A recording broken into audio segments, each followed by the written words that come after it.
for us young people kasi iniisip natin, kunwari, gusto ko lang maging developer, tas yun na yung ginugol mong path without realizing along the way na marami kang dadaanan na role na nagugulat ka na para sa akin din pala to, kaya ko palang gawin to. Tapos ma-realize mo na lang pag matagal ka na sa journey na yun na parang hindi naman pala kailangan isa lang.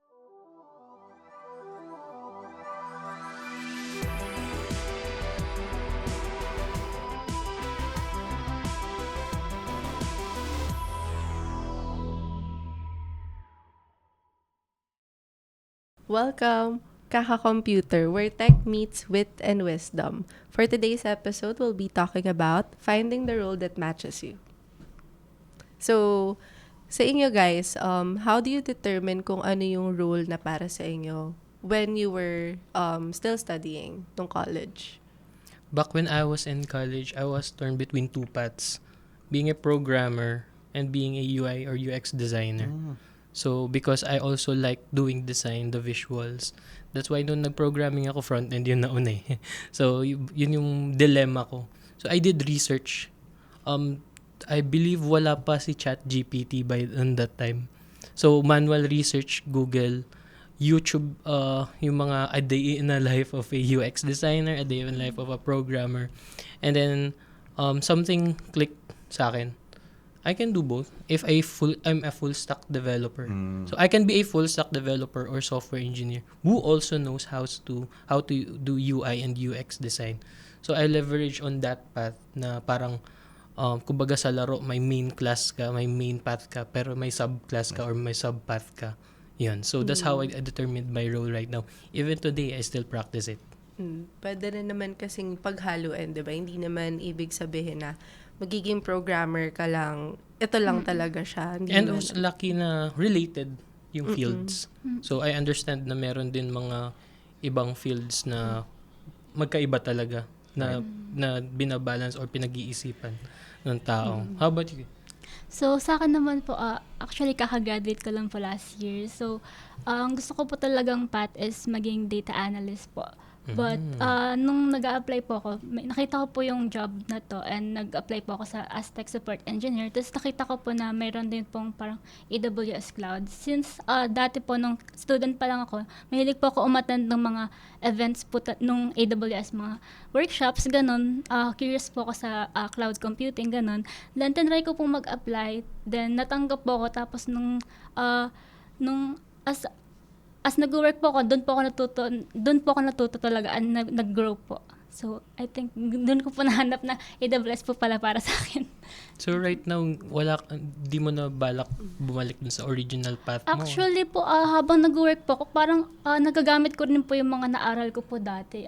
Yung mga like pag-data gathering, paglilinis ng mga gumagawa rin po ako ng mga dashboard, mga monitoring po sa work po. Yun po. Minsan so, talaga hindi yung kung ano yung plinan mo dun kayo. Pero pwede ka pa rin naman bumalik. Opo, nagagamit po talaga yung mga naaral mo po dati sa work mo po. Interested ako kay Sir Rafi. Since napag-uusapan natin yung college, yung first naisip mo. Napaka-old ko na, no? Hindi ko na ma-recall kung paano on that case, no? But I think, for me, ewan ko lang for me, kung ano yung madali kunin. Like, ano yung una mag-offer or na fit lang naman, no? Parang hindi super far away from pinag-aralan ko or gusto ko, diba? So, kung ano lang yung available, parang ganyan, sige, kunin ko na siya, ganyan. Hindi kasi ako model student talaga. Hindi kayo studious. Hindi ako model college student. Sinasabi ko yun, hindi ako studious per se. Ang tinake ko is Management Information System. So, parang management, tapos IS, information or IT, no? Pero nagpo-program ako. Actually, yung first job ko is developer. So, nag-program ako ng mga accounting, inventory, grade system, ganyan. Yun yung first job ko. Pero, over time, syempre, nagpapalit-palit. And, yung role na nag-match sa akin, depende siguro parang over time sa age ko, parang roles change. In fact, sometimes parang mas gusto ko i-try yung roles that I haven't tried before. Parang para lang makita ko, uy, what's new in this role, right? So, okay, na-try ko na dito sa e-commerce. Sige, punta tayo sa education. How about after education? Try natin ang media naman, ganyan. So, hindi siya based on, sometimes hindi siya based sa ano yung current experience ko. Parang sometimes ang gusto kong role is ano yung gusto kong i-try next. And then you integrate yung experience nyo sa tech as long as it's in the tech scene. Ganun po ba? Oo. Well, kung willing naman sila na i-try Baka na... maging chef bigla sa Sir Oo. Kung willing naman sila na i-compensate ako kahit wala akong... Pero very unlikely, di ba? Yes. Like, kunwari, na, uy, ito yung asking ko. Zero skills ako dyan, pero kung willing kayo maging hotel chef ako. Why not? Di ba? O sige. So, if you're willing to pay for my learning, why not, di ba? Pero I think tama naman yung sinabi ni Sir Rafi. For us young people kasi iniisip natin, kunwari, gusto ko lang maging developer, tas yun na yung ginugol mong path without realizing along the way na marami kang dadaanan na role na nagugulat ka na para sa akin din pala to, kaya ko palang gawin to. Tapos ma-realize mo na lang pag matagal ka na sa journey na yun na parang hindi naman pala kailangan isa lang. Kasi kung yung mga naging experiences ko in the past, yun yung nag-hone sa akin kung sino ako ngayon. And yun yung mga nakuha kong skills na I think I can add value to something more sa ibang company pa. Yung ganun. Oo. Kasi kung pag-isipan ko ako, kunwari, childhood role na isip ko, di parang fireman na siguro ako ngayon, di ba? Sobrang lahat. Right? Kayo ba, na-fulfill nyo ba yung parang childhood role nyo in that sense? Parang hindi rin. Parang hindi. Oo. Kasi di ba pag bata ka, tatanungin ka, ano yun? Anong dream mo paglaki mo? Reporter, chef, doktor. May pinakamatataas na akala mong sobrang without knowing that there's other roles for you na pwede ka pang maging in the future. Yeah, actually, when I was a kid pa, no, I want to be a pilot. Then, na-realize ko, takot pala ako sa matataas. So, pass na. Next na. Ayun. And then, there's this time during high school na I saw a senior of mine doing something about his computer. Nila tinatype niya doon. Then, he was doing Notepad++ pa ata ang gamit doon. Oo, And then, grabe. nakita ko nagko-code siya. That's what got me curious. Parang okay ito Tapos as a typical na high school kid na medyo nerdy that time. Mahilig sa games and then yun pala yun. Ginagawa pala yung mga games for that. Yun So, din I tried to nag-spark bridge yung everything. mo. Nag-start na. Oo. I think Yeah. in terms of yung spark sa love for technology and passion for innovation, kailan nag-start yung inyo? Well, ako, I think somehow I remember kasi sa school namin, grade 2 pa lang, may computer class kami. Wow. Grade 2. Oo. Gamit namin. Anong year yun? Joke lang. Anong year yan? Search nyo na lang. 20 years na ako sa industry. So, minus nyo na lang. Right. So, grade 2 ako noon. Ang ginagawa namin, Turtle. I don't know if alam niyo yung Turtle. Available pa rin siya. You can search for it. Ganyan. So, it's a drawing programming language. So, may Turtle ka. Parang cursor ka. Tapos, gagalaw siya. Sabihin mo parang move up. Ganyan. So, magdodraw siya up. Rotate. Tapos, rotate siya. Tapos, draw, move forward. Ganyan. So, magdodrawing ka in other words. So, pwede ka magdraw ng square. Ganyan. Tapos, may pencil up, pencil down siya. So, pencil up para pwede kang gumalaw. Tapos, walang na-visual. Ganyan. So, pwede mo lagyan ng color. Pwede mo i-loop. Para yung square mo, i-loop mo siya. So, hindi mo uulitin na parang rotate 90 degree. Tapos, right there. So, pwede mo i-loop like do this 4 times, parang ganyan. So, sa game yung sa inyo, sir? So, hindi, siya, parang Interactive. Oo. Doon siya nag-start for me, I think, na, okay to try ko nga, ganyan. Mga loops na masyadong, draw ako ng circle, ganyan. Kasi mahirap yun, ang draw circles, if you think about it, right? So, nagawa ko siya na draw circle, ganyan. Introducing Agora's conversational AI engine. Build and integrate your AI agent in minutes. Any model, any voice. Start building your voice AI agent for free today.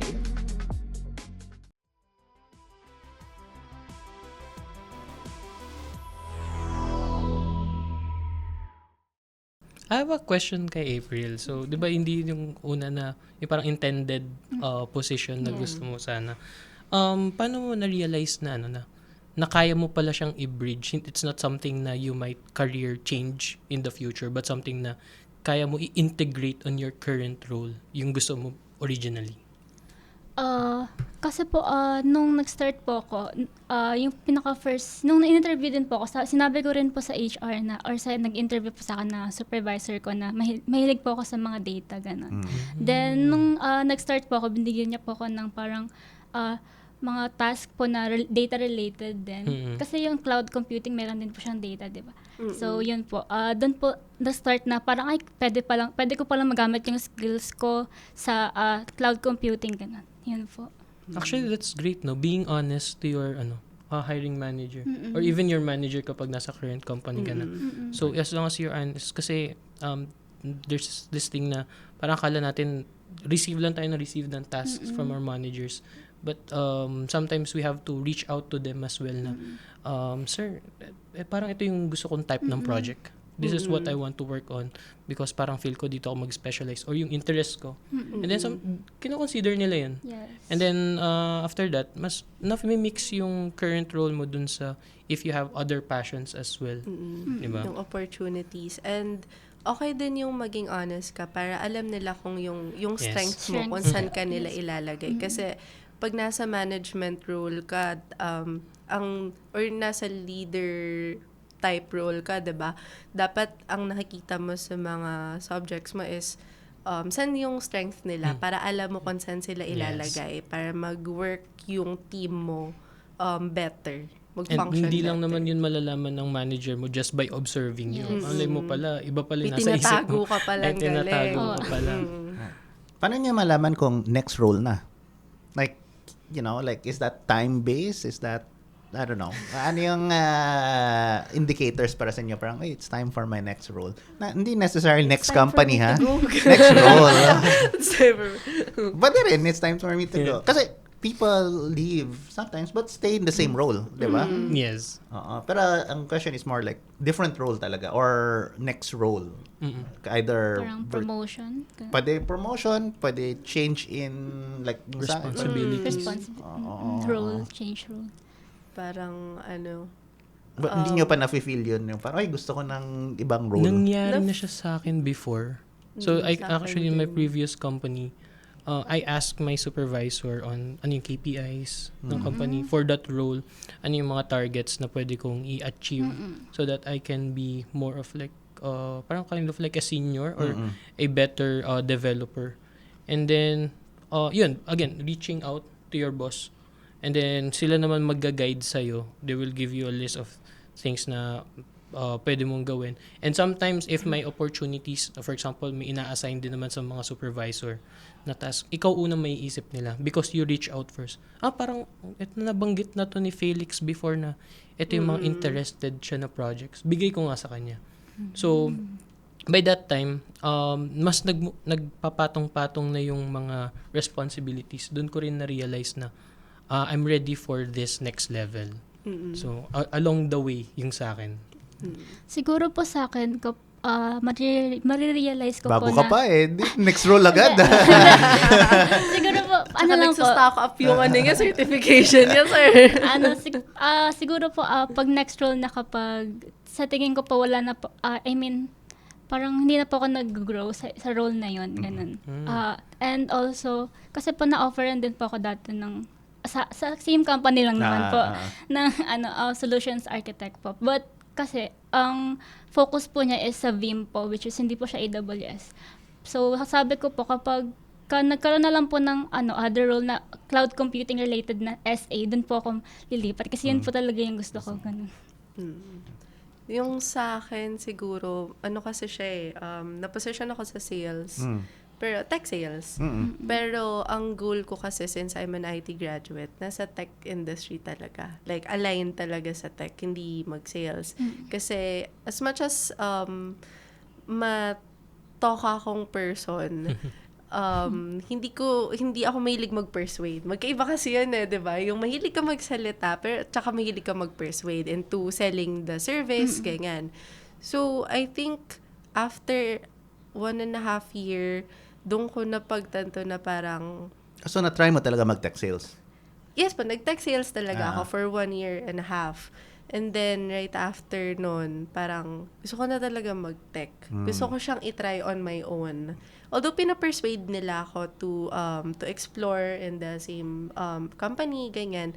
Pero parang sabi ko, may XYZ reasons din ako why I left more on sa traffic commute, ganyan. Pero, ayun, I'm exploring more on my own. And I think, napapadpad ako sa ibang industry ngayon na I'm loving, by the way. Pero, of course, gusto ko pa rin ibato yung sarili ko dun sa ginugol ko ever since like high school. Right. May nakausap ako. Everyone actually is a salesman. Yeah, either you're selling yourself, like you sell your skill set. When you talk to people, you have to convince. Sometimes you have to sell them your idea, ganyan. Ako, to be frank, parang gusto ko matry mag-tech sales. Gusto ko lang itry. Masaya siya. Masaya siya. Hindi ko sure if magaling ako doon o hindi, na. Pero kung may company willing bigyan ako i-try, like yung sabi ng chef na willing na kaya nila yung Tapatan. tapatan, Kaya but tapatan. willing to risk with me, no, tech sales. Parang gusto ko siya try. To be frank, no, parang Baka naman. It's very an interesting role kasi po ano siya, 'di ba, when you're a tech, matututunan mo yung bagong innovations, ano yung bagong trend, Gen AI, all of that. Pero kasi pag nasa tech sales ka, you understand the tech and the business. Yes. Kasi pag yung mostly sa mga tech people, naiintindihan nila how algorithm works. Paano ginagawa yung architecture, paano nag-run yung system, paano natin ayusin yung data.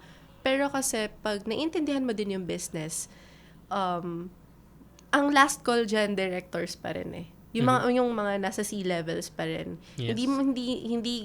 Hindi ka makakagawa ng hindi ka makakagawa ng system not until may call ng management from that company. So, kailangan maintindihan din ng mga tech people yung business side of things. Bakit kailangan to ni client? Ano yung requirements ni client? Yung mga ganun. So, that's very an important aspect to learn din sa mga tech people. Thanks to our sponsors, Agora, Tutorials Dojo, Young CTO, Amazon Web Services User Group Philippines, and Facebook subscribers. On to our next episode.